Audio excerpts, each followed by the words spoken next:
So, I tried to be a nun. First of all, I know what you're thinking. You look like the female gremlin. Well, first of all, thank you. Secondly, I don't believe that there is a certain look to a nun and what a nun is supposed to be. And when you become a nun, you give up everything, and that would have included makeup, and that would have been fine with me. Secondly, I need to put a disclaimer on this because I know some of you stay more offended than Demi Lovato. I'm going to go into as much detail as I possibly can without giving away anyone's identity.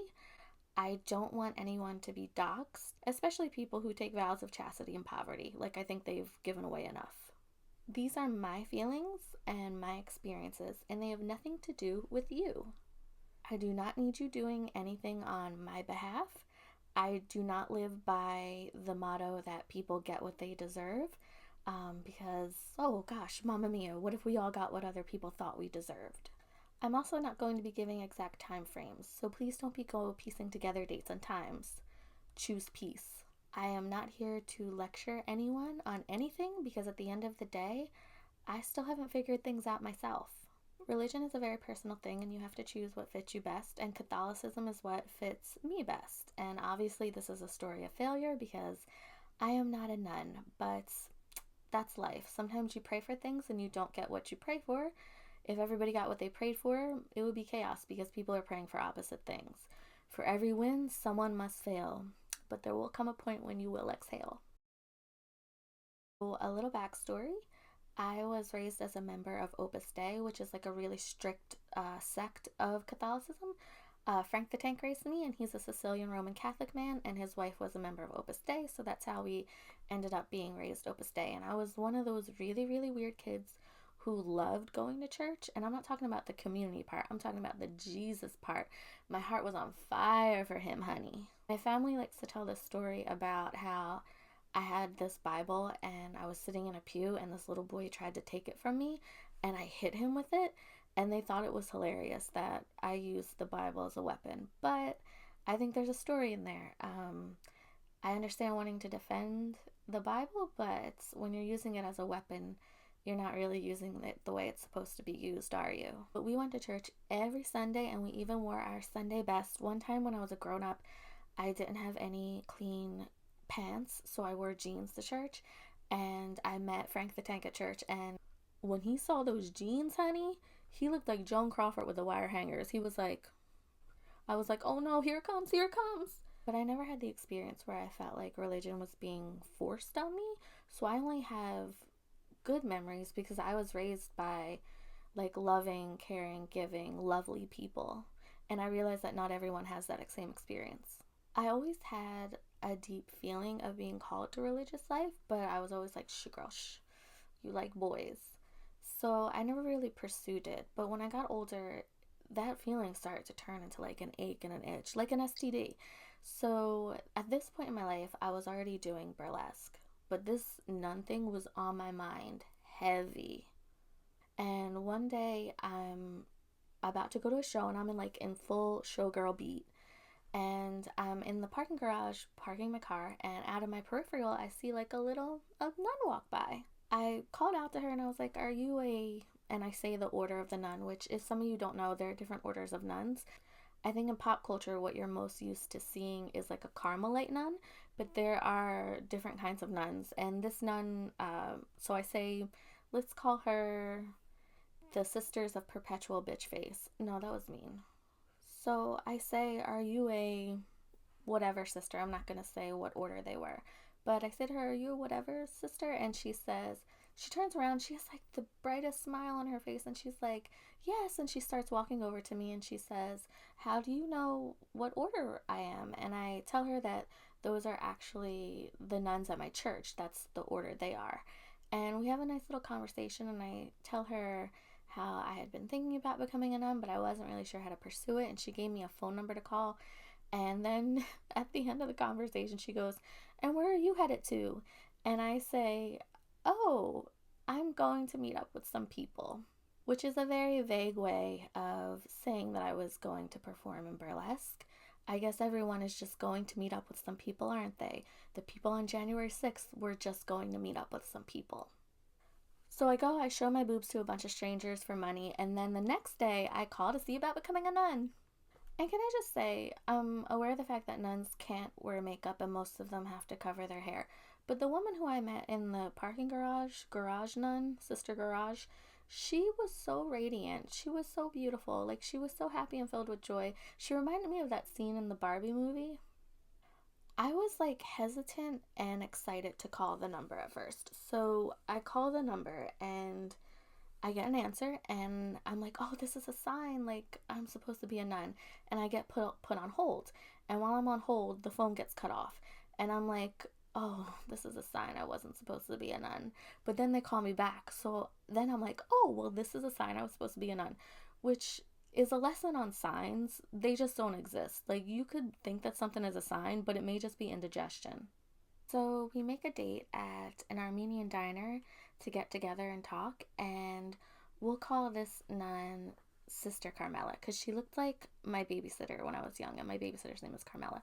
So Sister Carmela and I meet at an Armenian diner, which I got the cheesecake. They put sour cream in it. I really didn't care for it. Anyway, she's asking me about my life, and I'm telling her like where I work. I conveniently leave out the burlesque part. Um, and I was honest and told her I had been seeing someone. And in full disclosure, I told this person that I was pursuing being a nun and I really thought that's where my life was going. And this person said that if that's what I meant to do, then they can't compete with God, which was like, ugh. If they had been like a douchebag about it, it would have been easier. But because they were so like selfless and loving, it made things even harder and more complicated. But I greatly appreciate this person being sacrificial with their love and letting me pursue this. So while we're talking, I hear the very familiar sound of the swoosh of a Guido in a tracksuit. And it's an older Guido, and he comes over to talk to us. He says, the nuns were my teachers at school, and they were really strict with me, and they were hard on us and beat us. And he's like, I was so in love with them, which that's the way most people feel about nuns. It's very, very like, I loved them or I hated them. Whereas my experience with the nuns at school was that they were very aloof. I didn't really think about them much. So we're talking, and she's telling me about when you become a nun, they expect you to get rid of all of your stuff and that you can sell it and keep the money, and that's fine. And, um, she's just giving me some generic information. And she told me that they have a pool at the mother house, which, like, you could lure me into a white van with a serial killer if he told me he had a pool in that white van.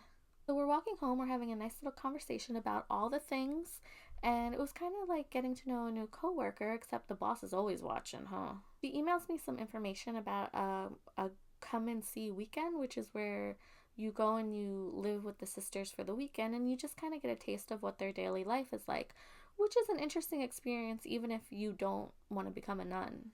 I get there late Friday night and they're already there eating pizza. And I have on a black cardigan, a gray scarf that I accidentally shoplifted from CVS one time, and black slacks. And I'm sitting there and I walk up to the table and there's a young nun there. And we're going to call her Sister Sydney Sweeney because she kind of had the same facial structure. She was very, very young. And she also made kind of odd squeak noises, like for no reason. There's also another young lady there. Let's call her Maria. No, let's not call her Maria because everybody else is named Mary. Let's call her B. Arthur. So B. Arthur is young. She's like mid 20s. She's discerning religious life too, and I believe she said she was from New York. So when I walk up, B. Arthur and Sister Sydney Sweeney are talking, and I hear B. Arthur say, "How do you feel about Paul?" And I'm like, oh, this is going to be like a pop quiz about the Bible, which scares me because I don't know everything about the Bible. But it turns out they were just talking about Downtown Abbey. At the diner, Sister Carmela had told me that they like to watch Downtown Abbey. And isn't there like a lot of sex in that show? B. Arthur is young. She's like mid 20s and she has short hair. She's kind of like dressed like a tomboy. And I'm not saying that out of judgment, I'm just trying to paint the picture. I like a little mood in my stories. So I walk up, they're talking about Downton Abbey. And there's also another older nun there. Let's call her Sister Michelle. She's kind of a peripheral character. And I like Sister Michelle. I don't really say much at the pizza dinner, which by the way is held in like, it looks like the den of a ski lodge. It's hard to explain. But I don't really say much. I feel a little awkward and I don't think they're outwardly making me feel that way, but that is how I felt. I'm told that we're waiting on another girl who's discerning, who I believe said she was from Maryland. So I get up and I use the restroom, and the restroom looks like a restroom from a school. Like it has stalls like a school. There's also no mirror, and I had something stuck in my braces, so I had to use the reflection of like the paper towel dispenser to get it out of my teeth. The mother house itself, I think maybe was at one time a school. It's a very, very large building, and the way the rooms are set up, it feels like it was once a school. Right when dinner is about to end, the other girl who's discerning shows up, and we'll call her Sister Palazzo Pants because I just remember she was wearing palazzo pants. But she shows up, we finish dinner, we clean up our mess, and then we go upstairs to where our rooms are. And it's set up almost like a college dorm, I guess, where everyone has their own room. Again, no mirrors in the room. And everyone also has their own bathroom. And I have some footage of the bathroom.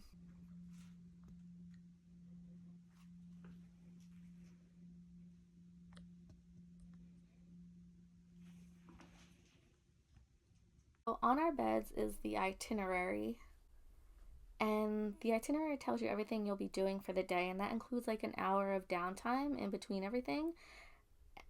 So you get up at the butt crack of dawn for prayer, and then you go to mass, which I like both of those things, but not at 6 a.m. So the next morning I shower and I get up and we go to the prayer room, and everyone's there, and we do morning prayer, which is like a reading from the Bible. There's like an act of contrition, another reading from the Bible. It's kind of hard to figure out, and I'll bring this up later. I believe also during this trip there was a girl discerning virtually. She, I think, lived in the South and couldn't afford to make it to where we live. So the next morning we go to mass, and in the most beautiful church. And I don't want to share any images of it because I know you'll reverse Google image it and find it. But I don't take the Eucharist, and I need you to remember that, girl. Highlight it and underline it because it's going to come up later. After mass we have one-on-one time with Sister Carmela. So it's just one of us with her. I think she gave us like maybe 40 minutes each just to talk to her alone and just talk about our experience. She constantly wants to talk about my dead parents and my sister, who I'm not close to. I'm not going to get into the story of my sister, but she screwed me over a few years ago. And basically, my entire family, who I am close to, like the rest of my family, my aunts, my uncles, my cousins, not a single one of them still talks to her because of her behavior. And then it's lunchtime, and everybody eats in like this big hall. It's like a buffet line, and there's a cook, and it's kind of interesting because although they take vows of poverty and they don't own a lot of things, I wouldn't necessarily say they live in poverty. Let's call the girl in palazzo pants Betty White because she actually had a very cute little personality, and also she loved Jesus. And out of all of us, I would have bet on her to become the nun. Plus, she was already wearing ugly shoes, so she kind of already was a nun. Everyone on the retreat is extremely, extremely welcoming.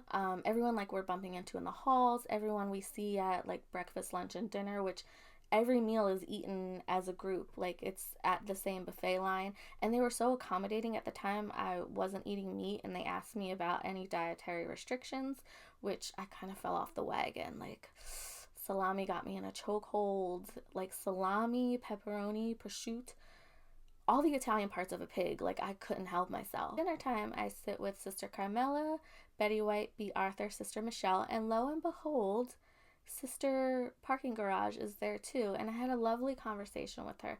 I love her so much, and I really, really wish this could have worked out because I really liked her. Later, during one of my visits, she told me she was having surgery, and I remember sending her a get well card.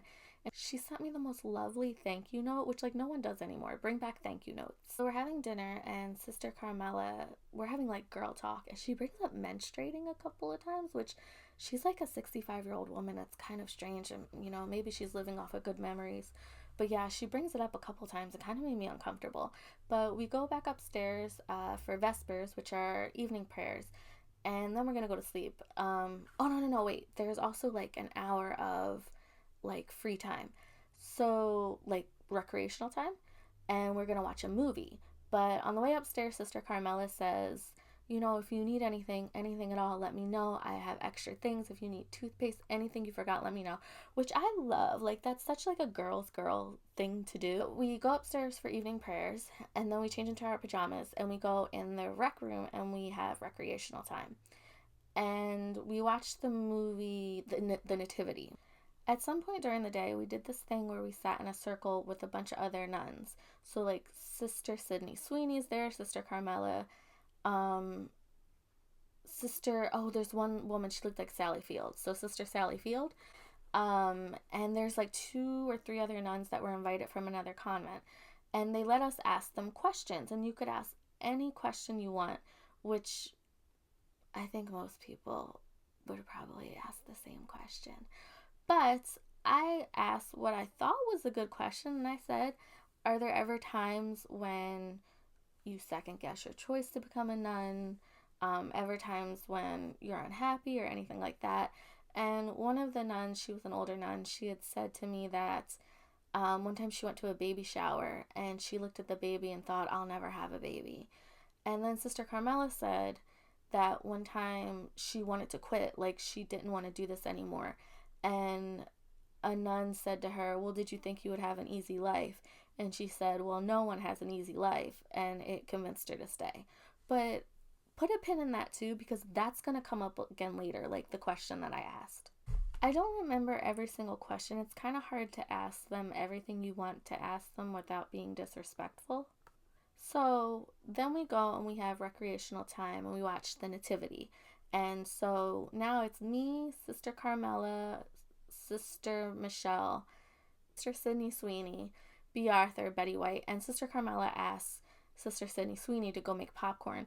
And at that point, I noticed that they kind of ask her to wait on them. She's asked to do everything.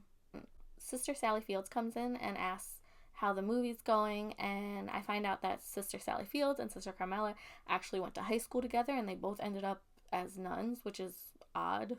Nativity is cute. I mean, it's kind of inspired me to do a segment on this channel of Catholic movies, but I mean, it's not suspenseful. I know the ending, but it was kind of odd seeing the nuns out of their habits and in their pajamas. The next morning we have prayers in church again, and then it's time to go home. And at that point, I am on a nun high, honey. Like, I totally think this is going to be my life. I'm ready to give up everything. Like, I want to go on a Jesus binge. And I started making some changes in my personal life. I stopped doing burlesque. I started dressing differently. I guess I was more covered up. And like I said at the beginning, this has to do with me and my feelings and nothing to do with you or anyone else.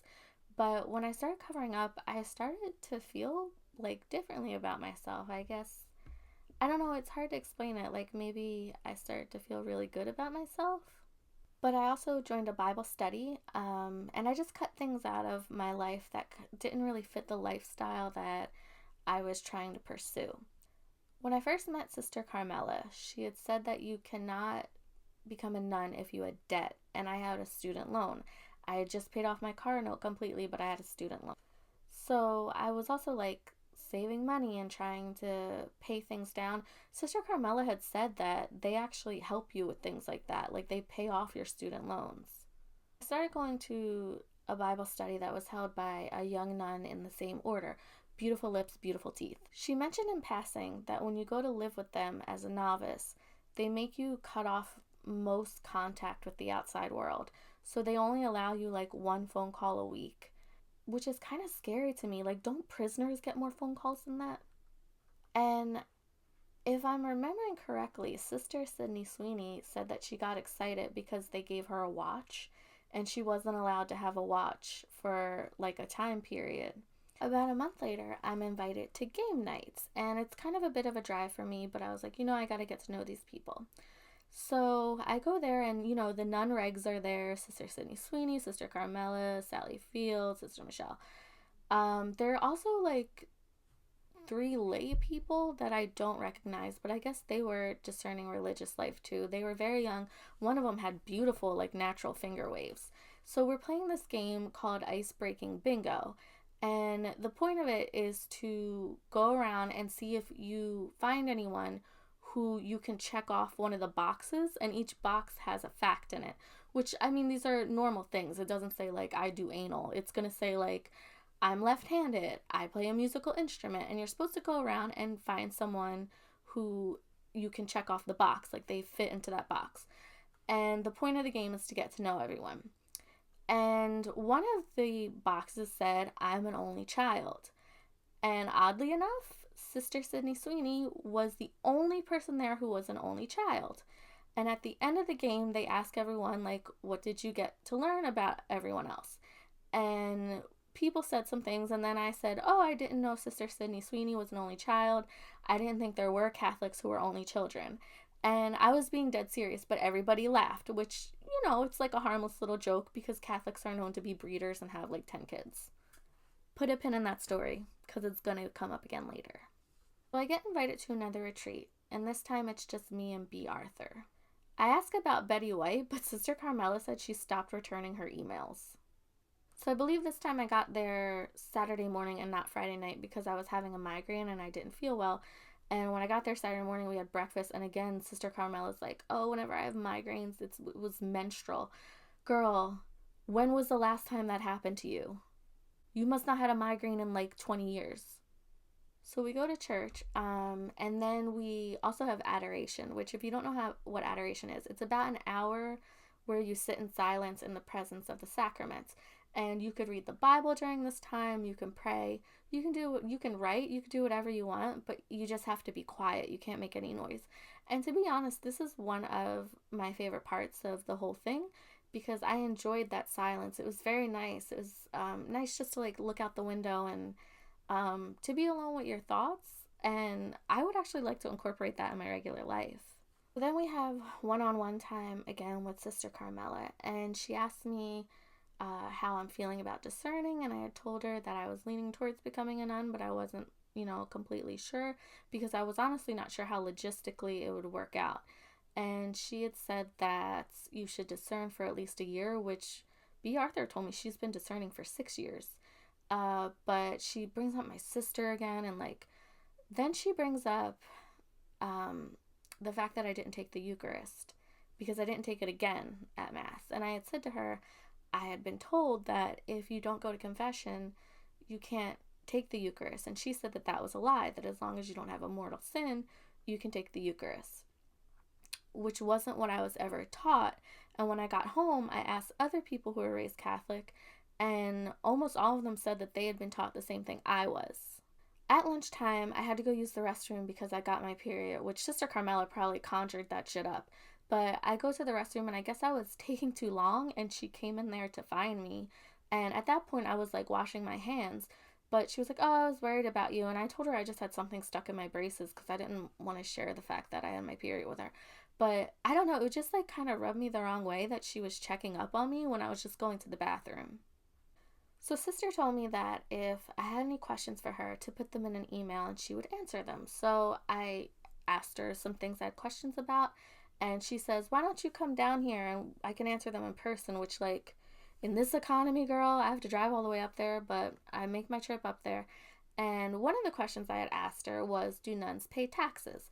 And for those of you who are interested, most nuns do not pay taxes because the money they make is below poverty line. Now, let me explain how they lived. And this is the way she explained it to me. So, nuns get paid, at least their order. They get paid, I think she said, once a month. And it's one big payment. And it's below poverty level. And that money pays for, your toiletries, your clothing, anything like that. The thing is that most nuns live in convents or at mother houses. And they drive the convent car, and I guess the convent, the mother house, pays for all the utilities. So nuns don't really have any living expenses that you and I have. When you live at the mother house, your food is taken care of. I told you they get fed breakfast, lunch, and dinner. So they don't even really have to spend any money on food if they don't want to. So the money that they get once a month is for whatever they want to spend money on. So because they make below poverty level in terms of money, most of them don't have to pay taxes. The only ones that do are usually ones that work at public schools because they get paid more money, and the taxes that they owe, the convent takes care of for them, so they don't ever have to pay back those taxes. Which again, I thought was a good question to ask. I also asked her, how do you stay focused on Jesus? And she said that she says a prayer in the morning when she first gets up that she's going to live this day for Jesus, which I don't really think that would help me, but that was her answer. I asked her about those Vespers. Remember, I mentioned them before, like the order of the prayers that they say in the morning. And she had made a joke that she's been a nun for like 50 years and she's just getting around to understanding the order of them. So, again, I thought these were relatively good questions. Put a pin in them. I it back to another retreat, and this time it's just me and like this young college girl discerning who swears she's from Philly, but she's like from Downingtown or something. Like, you're already lying, girl, and Jesus is watching.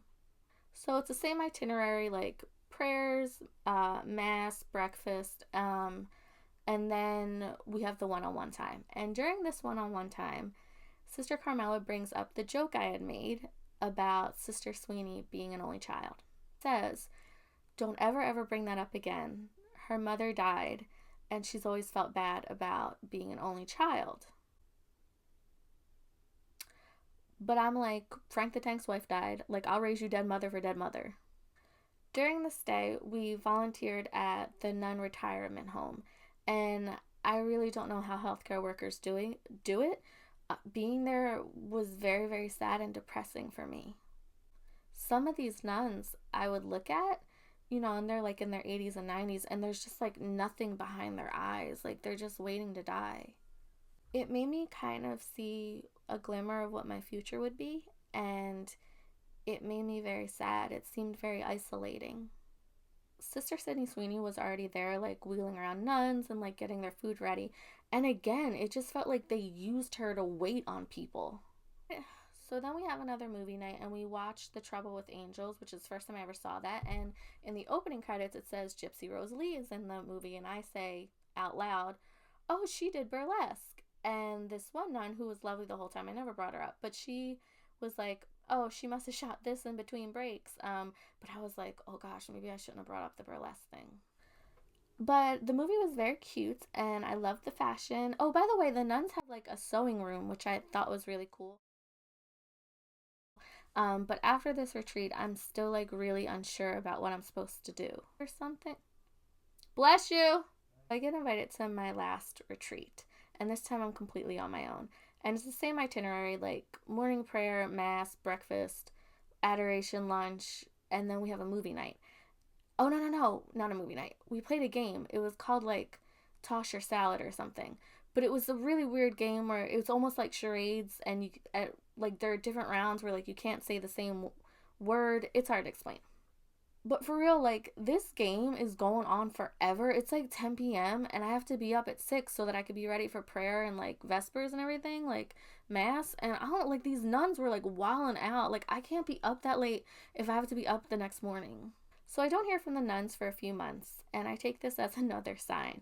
And then out of the blue, I get invited to a nun's vow profession ceremony by Sister Carmela. And this woman is a younger nun who's taking, I think, like her final vows. But it was funny because it reminded me of like when you don't hear from someone for a while and then they invite you to their burlesque show. So I go to the ceremony and it was beautiful. Like, she was crying. Like, I don't know, there was something very like sensual about it. The idea like she's showing so much passion for something. I don't know if that makes sense. But she was like a younger nun and she had heeled shoes, which I thought was cool. Sister Carmela emails me again when I go home and she says that she wants to meet together at another diner, and we meet up and I barely touch the food, which is odd because I loves me some diner food. She had so I had a cheese omelet and I didn't touch it, and she had the Salisbury steak. So we're talking like mostly about her parents and my parents, and then she brings up the person that I had been seeing, like the person like who like we put it on pause and I pursued the nun thing. And she asked me if I was sexually attracted to them, which made me really uncomfortable. It left like a really bad taste in my mouth. I didn't even want like a doggy bag for my omelet or anything. I just wanted to leave. At the end of it, she asked me if I'll volunteer at the Nuns October Festival, and I'm like, yeah, sure. I start to feel really guilty about the burlesque thing and the fact that I had never disclosed it to them. I go to a side gig. I think I was like a German girl at Oktoberfest. It wasn't even a burlesque thing. And on the way home, I text Sister Carmela and I say to her, Sister, I'm really sorry. I had been doing burlesque for the past few years. I don't know if this affects my discernment. And she says, we'll talk about this on Monday. which like is so, there was like no tone. That was so annoying and worrying to me. I was like desperate to know how she felt about it. I was like, is that period angry or. So we arranged for a Zoom meeting that Monday, which I had off of work. And I had prepared myself, honey. Like, I put on an outfit that looks similar to their habit. I positioned my phone to where, like, there was a cross in the background. Like, I'm setting the stage. I am on my best behavior. On the Zoom meeting, and she says, well, go ahead. And I say, well, I'm not really sure where to start. Can you just ask questions and I'll try to answer them for you? She starts asking questions like, when did you start doing this? Where were you when you started this? Who saw you? How long have you been doing this? What were you wearing? What were you wearing when you took that off? How many people saw you? Who saw you in rehearse? And the whole time, she's like writing notes. And I'm like, did you want to share that with the class? Like, clearly she's writing these notes so that she could show them to somebody later. She tells me that I was a red flag from the beginning and that she knew that because I did not have a good relationship with my sister and that I didn't take the Eucharist and that I didn't ask I didn't ask the right questions for someone who was interested in becoming a nun. And in my defense, no one in my family has a relationship with my sister. It's not me. If it's always everyone else, then it's not everyone else. It's you. So how is it everyone else if they all have a problem with her? It's not us. It's her. Secondly, the Eucharist thing I thought had been cleared up because I had been taught wrong. Lastly, I didn't think my questions were dumb, but she had said that the questions I asked, she could tell that I didn't know much about becoming a nun. Which, like, no, girl, I don't. That's why I'm asking questions. At one point, I started to cry because I was embarrassed, and I apologized and said, I'm sorry, I don't mean to cry, I'm sorry for crying. And she said, no, you should be. She told me that the burlesque thing was the most shocking thing she had ever heard, which, I mean, I guess she doesn't get out much. She's like a 65-year-old woman. But that's the most shocking thing you've ever heard? Like, no one discerning religious life has ever come to you and been like, I'm a lesbian, I was abused, I had an abortion. Like, so all of these women who have ever discerned, they all have had a cookie cutter existence. Like, nothing out of the ordinary in their past. I felt very odd. Like, she made me feel like a little girl. Like I wanted to put my head down and like my tail between my legs. And I hadn't had to answer to an older woman like that in a very long time. She said she felt like she didn't know me, which, like, sis, you don't. We've met up like less than 10 times in the past year. You didn't take much of a like vested interest in me. I guess like in terms of the question thing, like saying that I asked bad questions or that I asked questions and I seemed like I didn't know what it was like to be a nun. Maybe that's just two people looking at the same thing and seeing something different, because she could view it that way, but the way I viewed it is like I don't know anything about being a nun, and that's why I'm asking questions. She said she would talk to the other nuns about what this meant for my discernment, and then at the end of it she says, and this is the kicker, are you still going to volunteer at Oktoberfest? And I'm like, yeah, girl, sure. So then we get off the Zoom meeting and I sleep on it and I'm devastated. Like, it feels like being broken up with. I just wanted to crawl into a little ball. It felt terrible. Next day I texted her and I said, sister, I thought about it and I said, sister, I just don't think this is going to work out. And she said, okay, I'll pray for you. And I said, you won't, and that's okay. And she said, no, I will. Like, girl, can I please just have the last word? Please? I waited a while to do the story time. And I thought that I had healed, but then I saw on social media that Sister B. Arthur became a sister.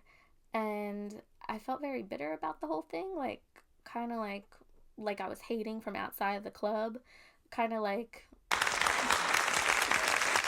Oh, please! No! Oh, you lost the war. Get over it. I don't know. God, Gosh, there's been so many Golden Girls references throughout this whole story time. I also took their retirement home off my Amazon Smile charity donation. They get no donations. You know what's funny though, is that when I first started doing this and I stopped performing in burlesque, I had told the drag queens and the other strippers that I was in the show with how this was going to be my last show and I didn't want to do this anymore. And they were so supportive. And I remember one drag queen was like, I love that for you. What does that say? That the strippers and the drag queens and trans people who are ostracized from the church often were more supportive of me being a religious sister than the actual religious sisters. But you know how you could support me? By subscribing. It's free. It's what Jesus would want. And I will end this by saying what I said to the nun when she asked me how I felt about everything. I don't believe God calls perfect people. And I don't really know what the rest of my life is going to look like. But this was a part of my journey, and I'm glad that I saw who they really were before I committed fully.